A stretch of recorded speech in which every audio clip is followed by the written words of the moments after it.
Hello guys, magandang umaga dito sa Los Angeles, California at magandang gabi naman po o madaling araw dyan sa Pilipinas at sa lahat ng mga sumusuporta po sa atin sa buong mundo. Magandang hapon, magandang gabi o magandang araw po sa ating lahat. So, sa lahat ng sumusuporta po sa atin, nagpapasalamat po ako sa inyong lahat kasi patuloy po yung pagtaas ng followers natin dahil yan sa inyo, dahil sa mga masusugid natin na mga solid followers at of course, wag natin kalilimutan ang mga bashers natin dyan. Kumusta at kaway-kaway naman dyan sa mga bashers natin dyan. Kinukumusta ko kayong lahat. So, naway maging masaya kayo lagi, maging maaliwalas ang inyong pamumuhay.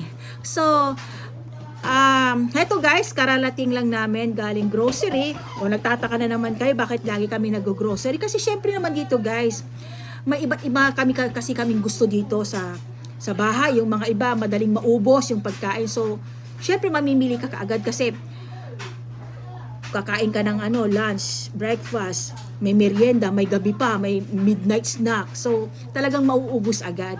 So, off ko ngayon, syempre kinakailangan ko ding mag-off guys kasi hindi lahat puro trabaho. And then pag off mo, kinakailangan din bigyan mo ng reward yung sarili mo. Syempre, mamimili ka ng gusto mo, yung nararapat na parang yung gusto mo talaga, kahit mahal yan. Nagtatrabaho ka naman eh. So wala namang problema doon, di ba? So yun ang ikinaganda dito sa Amerika. No walay suot mo, walay tiyagam, walay diskarte, taon niya ay, unasenso ka dya. Lalo no wala ka dyan California. No gabay mo mampayaman, la ka dyan California. Kasi si California, bukod sa napakaganda ng privilehyo dya, mataas ang rate sa California. Guys, lilinawin lang natin, hindi pare-parehas ang rate ng bawat state ng Amerika.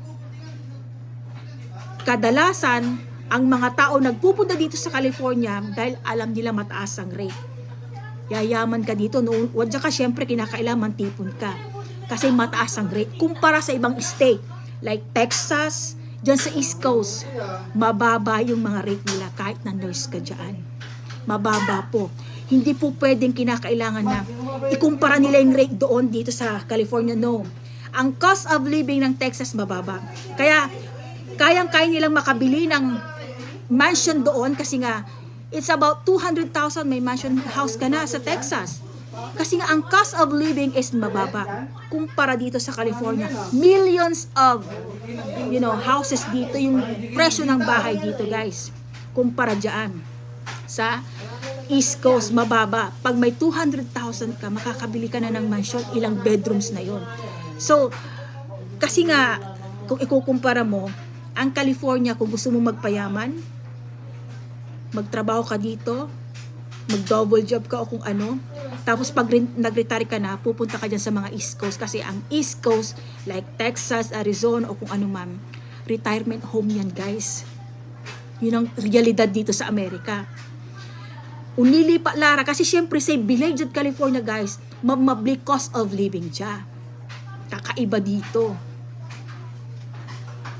Pag nurse ka rin dito, tiba-tiba ka rin. Dito sa California, kahit na caregiver ka dito, huwag yung minamalit, baka mas malaki pa yung sahod ng caregiver. Sa totoo lang, kaysa sa nurse. Kasi ang caregiver dito sa California, especially dito sa LA, hindi nyo ba alam guys, umaabot ng $8,000 to $9,000 a month.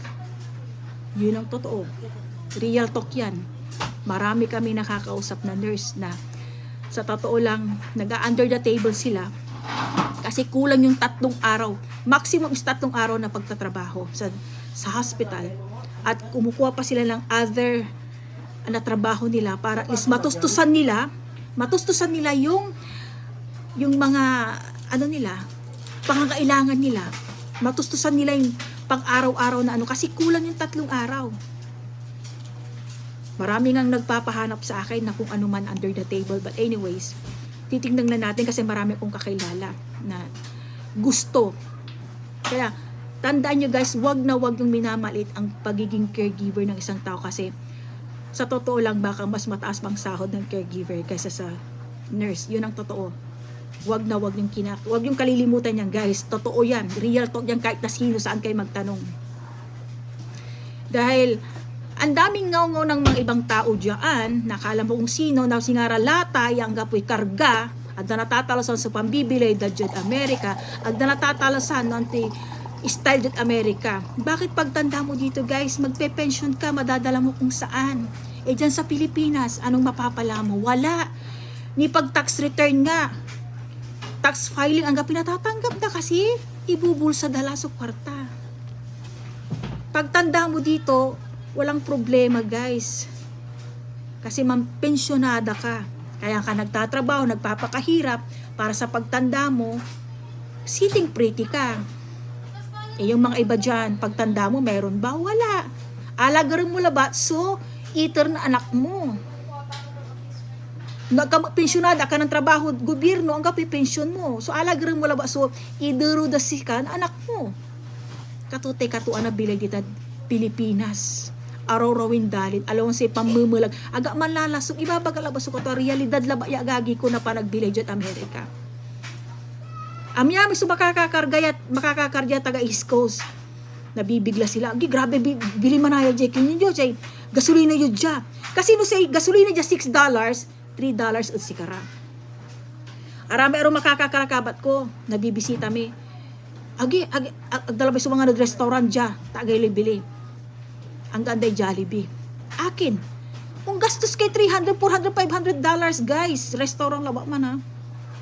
Ganong katindi. Paggagastos ka din, mag-grocery ka dyan. Abo babay 500 dapat sa awit mo. Ganon yun, guys. Ganon katindi. Kumpara sa dyan sa East Coast, ang $100 nila, okay na okay, $200 okay na. Tiba-tiba na, pero dito ka pumunta sa California. Yun ang pinagkaiba, guys. Saka, say benefits, kakaiba ang California. Kasi ang California, isa sa pinakamayaman ito. At ang Los Angeles is one of the richest city in the world. Kaya nandito lahat yung mga mayayaman dito sa Los Angeles. Lahat ng mga multi-billionaire, trillionaire, diyan man ang ayaman Los Angeles, guys. Yan ang totoo. Yung mga East Coast, retirement home lang yan. Kaya napakababa ng cost of living nila dyan. Kaya nubilbilang si pamilya mo talag East Coast, ang kapi problema kasi nga, di talirang talaga. Pero kadalasan, yung mga nasa East Coast, gusto nila lumipat dito. Kahit yung mga nurse, gabagabay na ulipat dyan California kasi atagay jay rate agagi ko. No local nurse na California, wala lang. Kaya pagdating sa mga exam, si pane-exam mandani, garat arom state kasi ditan makakapasara. Pero Jad, California, undalang katabot na dagom, guys. Ayun ang realidad lang dito. Sinasabi ko lang, nagsasalita lang ako, hindi sa pagmamayabang, hindi sa pag-ano. Sinasabi ko lang yung realidad ng buhay dito sa Amerika. Hindi sa pagmamayabang. Kasi ang daming putak ng putak dyan na hindi nila naiintindihan ang buhay Amerika. Ang buhay ng pagkakaiba ng hindi pare-pares kasi state dito sa Amerika. At hindi rin pare-pares yung governor dito, hindi rin pare-pares yung mga rules nila. Magkakaiba yan, guys. Pero ang California ang kakaiba. Pinakamayaman na state sa buong dito sa Amerika, sa totoo lang. So yun lamang, guys, magandang madaling araw dyan at magandang umaga dito sa Los Angeles, California. Love, love, love.